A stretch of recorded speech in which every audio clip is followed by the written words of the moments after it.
guys, how you doing? My hard drives get full again. Just examples of games, some more dramatic than what I'm about to show you. Of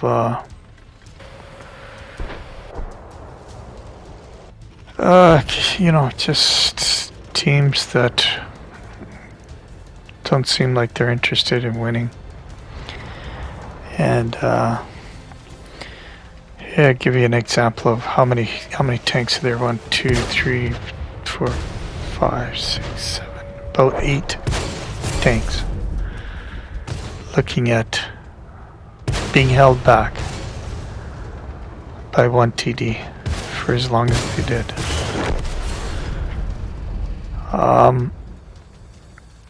And I, as I've said before in my videos, I lose almost every one of my counter type battles. I just put on teams that have no interest in going anywhere near the objective. And I went towards the objective, and I'm the only guy I got destroyed because the enemy team did know what the game mode was. And of course they're not really interested in these guys here who have no interest in what the game's objective is. So once again, I'm always put on the team that doesn't even read. They can't read, they can't count, they can't... If you can't add or subtract from 15, right? When you have 8 guys looking at 1 tank, and it takes you that long to destroy that tank, and plus from then on they'd have no interest in going anywhere near the objective, which is where the enemy is. How do you win? How do you win, guys, with guys like this on your team? And I have just my hard drives filling up with examples of top tier guys platooned. When you have this many guys on your team, you can maybe get away with it if you have 1 or 2 or 3, 4 guys out to lunch. But when you got 10 guys consistently on your team who are totally out to lunch, there's no hope in hell of winning. None. Doesn't matter what you do. So just game after game, it's so discouraging. And getting focus fired, I'll show you some examples of that again, which is a winning strategy for it. It shouldn't. When you're top tier, but you can understand guys focus firing you and stuff. But I have tons of examples I can show here, like literally hours worth I've built up again. I don't know how I'm gonna get rid of that all this stuff on my hard drive. I'm just showing you the most recent examples of just terrible teams and getting focus fired, and once in a while it backfires on the enemy teams. When I'm the low tier guy, I'm tier 8 in a tier 10 game, and I'm getting focus fired, especially by the artillery guys. Sometimes that backfires. And if you think about, should every single game it should backfire, but it doesn't. More often than not, it's a winning strategy for the enemy team to focus fire me, and I'm having a heck of a time even surviving a winning match.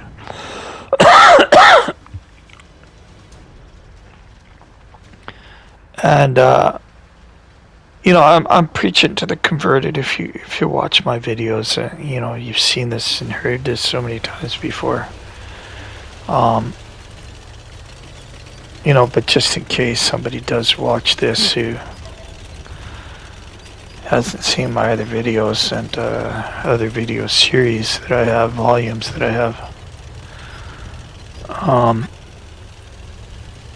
then you'll just say, well, you know, you got to get good or whatever you're talking about. Right? So I'll show a game where I'm in this beach party, which I just got from a loot crate. I was shocked that Wargaming would give me a loot crate with a tier 8, you know, tank in it.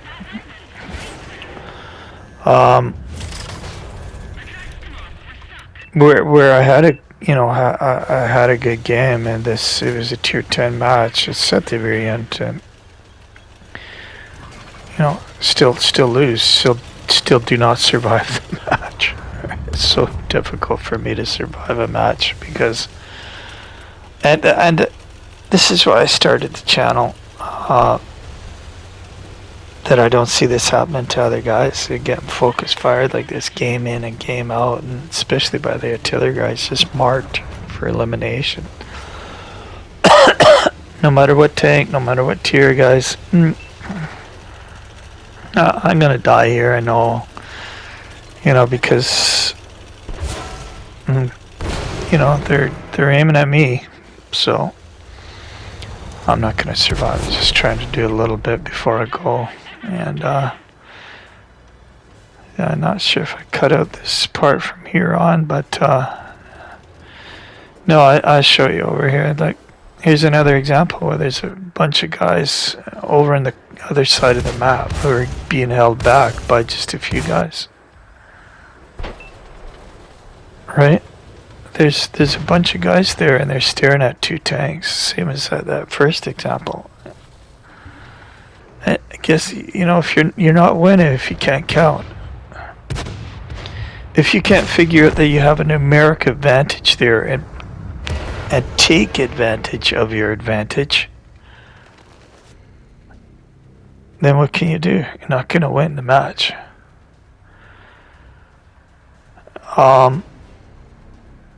When you have guys who all go to one side of the map and they just park, they're doing nothing.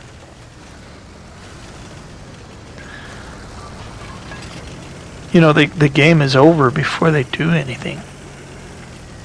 The game is over, but for the campers, it's just beginning because they're not even at the 1 yard line. They're in the end zone. They've gone backwards. Some of them I have examples of. They're going back and forth literally from sideline to sideline. But they're in their own end zone.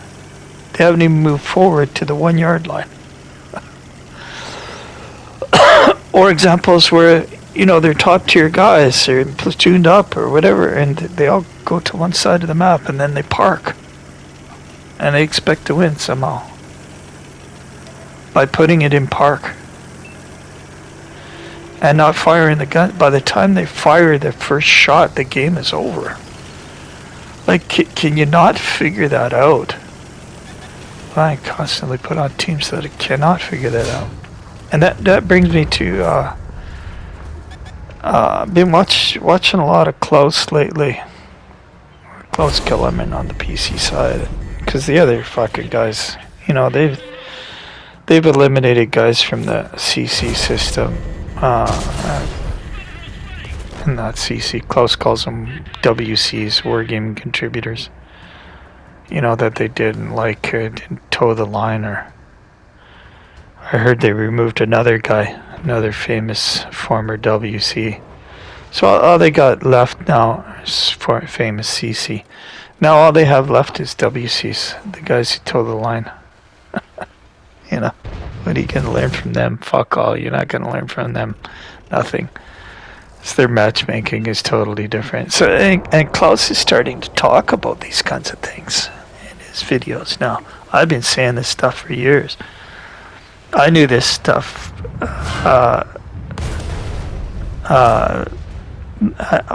1 month into playing this game because I came across an article from a former employee who said Wargaming controls this game. Every aspect of this game. basically is what it was. A long and detailed article that had been translated into English. And it was from the PC guy who knew about the programming and former employee. And so, he says Wargaming controls everything about this game. It just gives you an illusion of control. Is basically what the article said. And now and guys like Kellerman is starting to talk about this game. He has a way of putting things like WC instead of CC into terms that are funny and and they make sense for people. So he calls it's not random, it's not RNG. It should be PNG. I've been talking about this for a long time, but Klaus has finally caught up. My fellow Canadian has finally caught up. But thank you, he's got a big channel. He's finally talking about this stuff. It's programmed. It's not random, it's programmed. Like, how is it that I'm losing 80% of every encounter battle that I'm on? If it's an encounter battle, if it's a defend an area, defend a base, or an attack the base, I'm losing almost every single one of those games. How is that random? It cannot possibly be random when you're losing that many. I'm put on teams that are utterly useless. You see, Wargaming knows the formula. Of course. They know their game better than anybody else, right? They have statistics that they... I had a buddy of mine years ago. We were talking about this.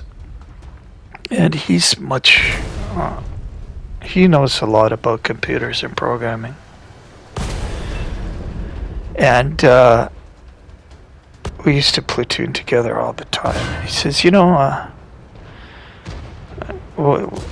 think Wargaming's working on matching a tank, this tank with that tank, when you're in the lobby waiting for a match to begin?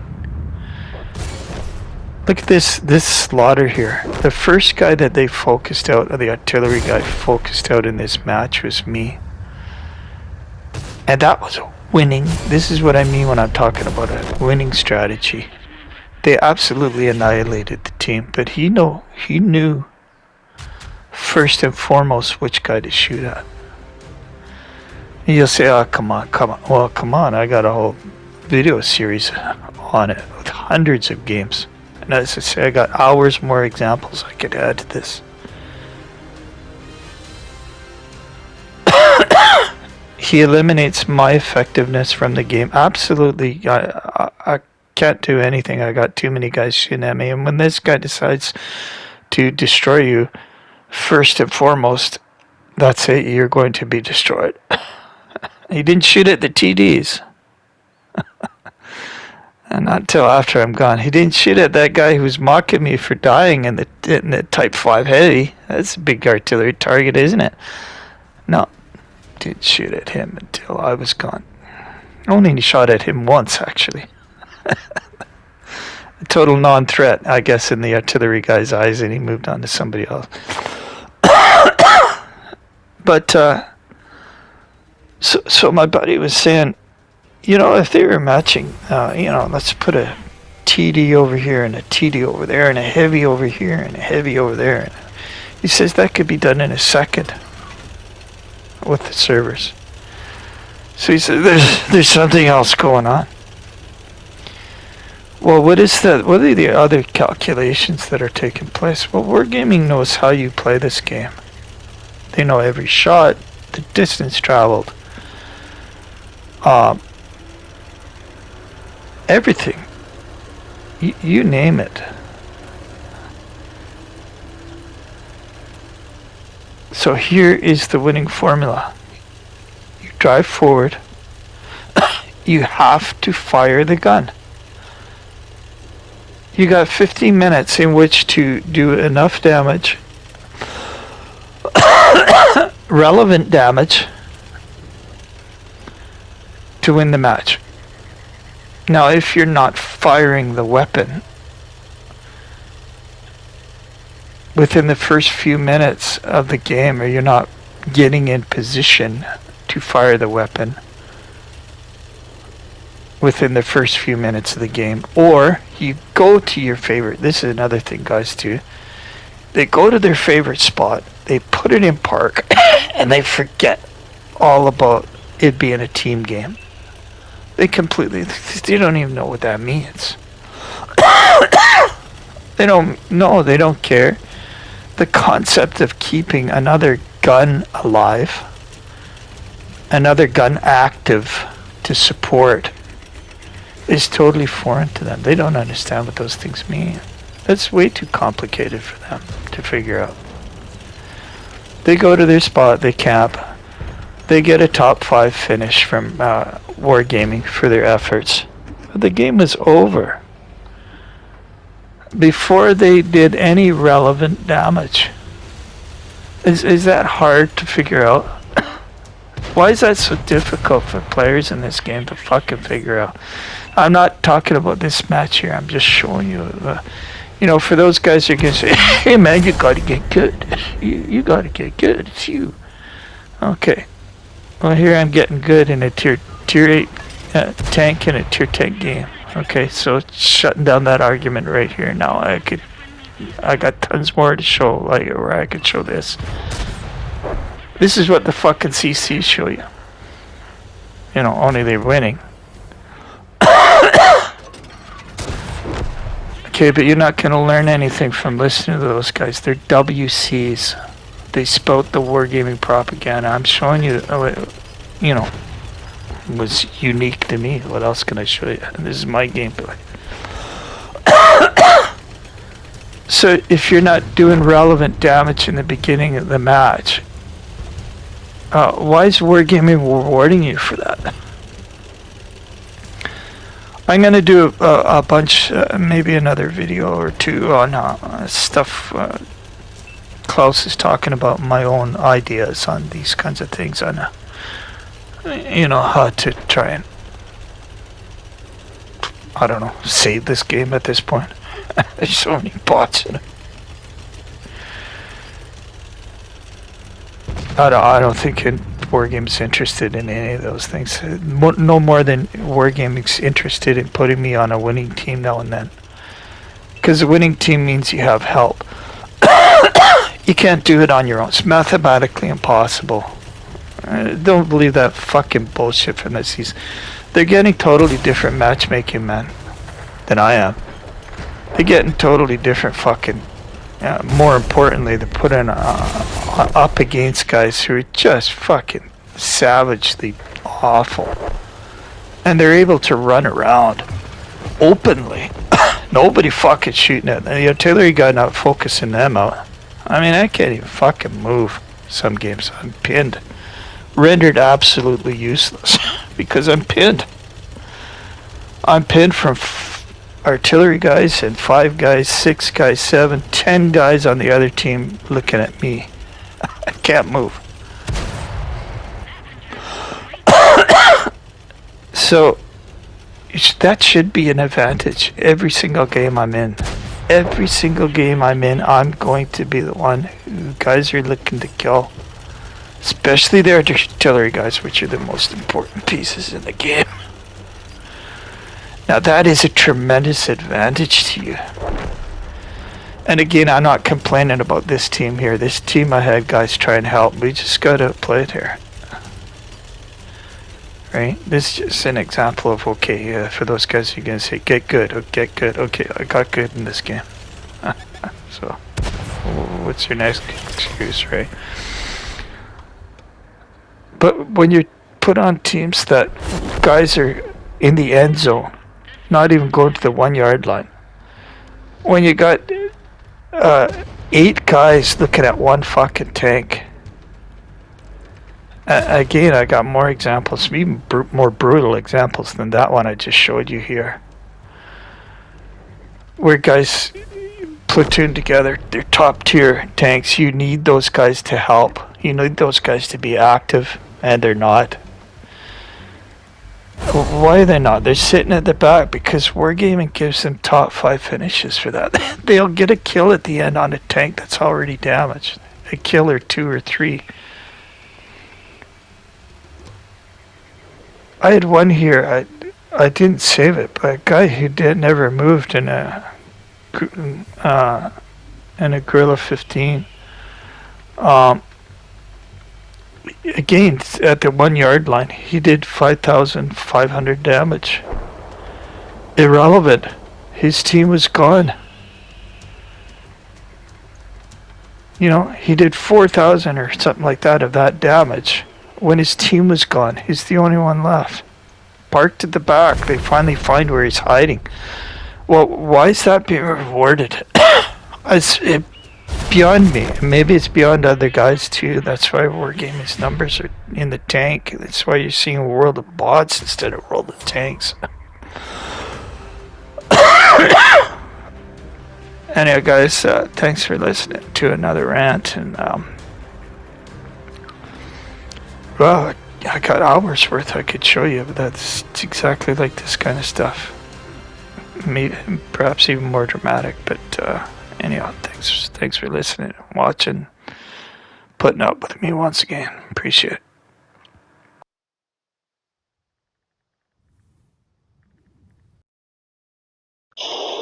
Missed it by that much.